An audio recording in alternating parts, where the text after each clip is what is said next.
Hello guys, this is Muscle Rider and welcome back to the channel once again. So we have completed 1000 kilometers on a motorcycle. We have done our first service. We have some of the accessories placed on our bike. So I thought it is a good time to make an ownership review of what the bike feels after the first service, like after the 1000 kilometers, because earlier I had made a ownership review, but at that time I had some restrictions on my riding. I couldn't ride the motorcycle with all the freedom.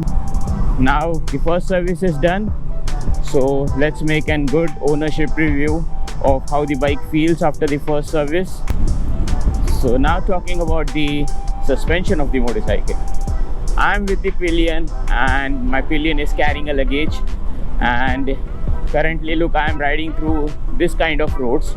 You can see through my camera movement, like the road is very much uneven. Ride is going smooth, even if there are undulations on the roads, road joints, bridge joints, or the patchwork is not much felt on the motorcycle. So overall the suspension is plush, but I have some observations regarding the suspension, like when I'm riding alone, I have around 65 kgs of body weight. So when I'm riding alone, the bike feels a bit stiff, not in a bad way. The bike feels a bit stiff and bike tends to move a lot when you are riding on the bumps on the high speed. And since I'm with the pillion right now, over the bumps it is going much smoother compared to when I'm riding alone. The suspension feels a lot softer when the pillion is on board, but overall the suspension on this motorcycle is very refined. I would say it is a balanced kind of suspension, because even in the corners it likes to corner. Even on the highways it is comfortable. On the bad stuff it will do well. Don't expect off-road stuff to be done on this motorcycle, because this is strictly the road version. It is a roadster, not an off-road machine. Next, talking about the handling. So the handling of the motorcycle is great. It feels very light. Coming from the Dominar 400 background, I am really used to the heavy kind of motorcycles, and the way I had modified my Dominar, it was crazily heavy, and in the traffic situations I could not filter on the Dominar like the way I do on this motorcycle. The filtering is very easy, but you have to care about the mirrors because we get bar ends. So yeah, in the traffic it feels very light and nimble to filter. Even in the corners it leans on perfectly. Again, it is an roadster, a road going machine, mostly for the urban use. So don't expect to lean on like a sports bike. I mean, it will really surprise you the way it handles in the twisty stuff. So finally we have hit the highways, and now talking about the highway stability. So as I mentioned, the suspension is plush, but on the highways it is equally stable. It soaks up all the undulations on the road. Like I am currently riding on the concrete road and there are a lot of undulations and road patches. It is absorbing very well. And even if I am with the pillion, I am doing decent speeds on the highways. I can like cruise very peacefully on 90 to 100 kmph.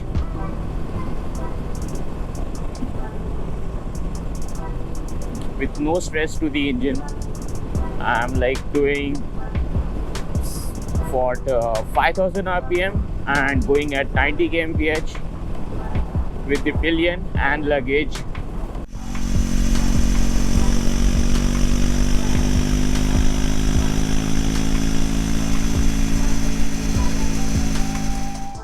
And surprisingly it is returning a good fuel economy figure, like 33 kmpl on the open roads, on the highways, as per the indicated on dash. So finally we are on the good roads, and riding on the tarmac road feels completely different. It is so peaceful to ride on this tarmac roads. Look, I'm in the 4th gear and I was below 20 kmph.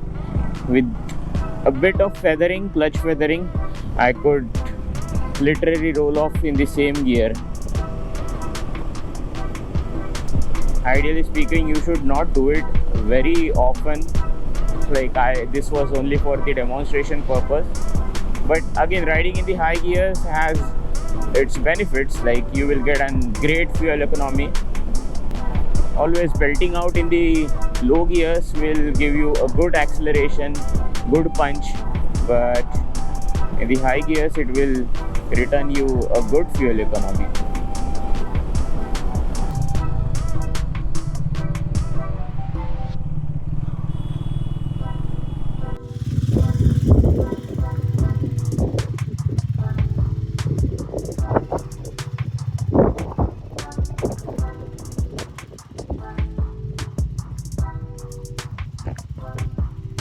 For now I have 3 accessories in place. I have made a separate video about that. So one is the windshield, the small windshield, other is the knee grips and the tank pad, this one. So we have 3 accessories in place. The quality of the accessories is really premium. Again, the cost of accessories is low, but fitting cost, the labor cost is bit on the higher side, I feel. Like this windscreen provides good protection when you are below like 80 kmph, 90 kmph. Above that, it won't provide you much wind protection because it is not a touring windscreen. It is like for aesthetic purpose. I have fitted this windscreen from Triumph. There are good touring windscreens, aftermarket windscreens available in the market. Lonavala is literally packed today.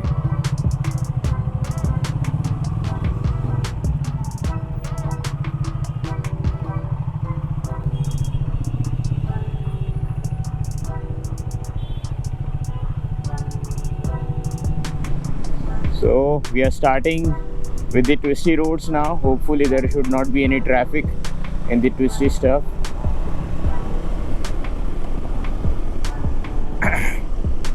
With a fuel economy of 33 kmpl, let's see if the fuel economy drops in the ghat section. I would also like to give the credit to the tires, the Apollos. Look.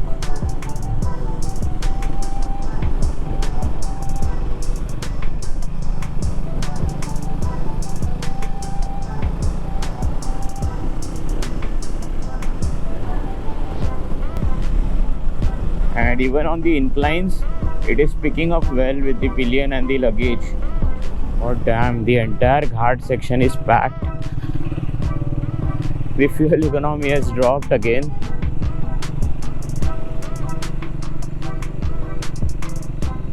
Literally a bad day to travel. Yes, it starts heating up in the traffic.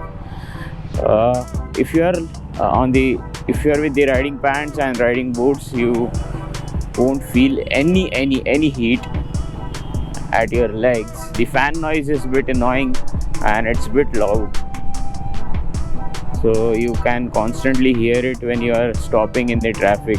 So since the configuration is a retro roadster, it is pretty much upright. Since I'm 5'3" guy, the seat height, the overall ergonomics of the motorcycle, the seat height, the upright handlebars make me a lot comfortable on the motorcycle, and plus the bike is lightweight. Yeah, the overall ergonomics are relaxed but still engaging. The seat is soft, it is well padded. Could have done with more padding like the Scrambler does, but you can easily swap the speed of the Scrambler on this one.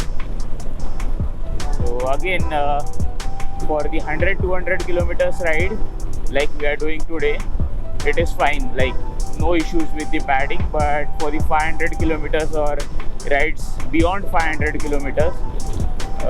I won't be able to give you the impressions right now because I haven't done it. You get a bar and mirrors, a premium switch gear, and analog digital instrumental. So we should have got the twin pod analog instrument console like the Interceptor gets. So this was my overall ownership review of the bike post first service and post 1000 kilometers. So hope you found this video useful, guys. I will meet you guys in the next vlog. Till then, ride safe and drive safe, and yes, do drop in your questions in the comments if any.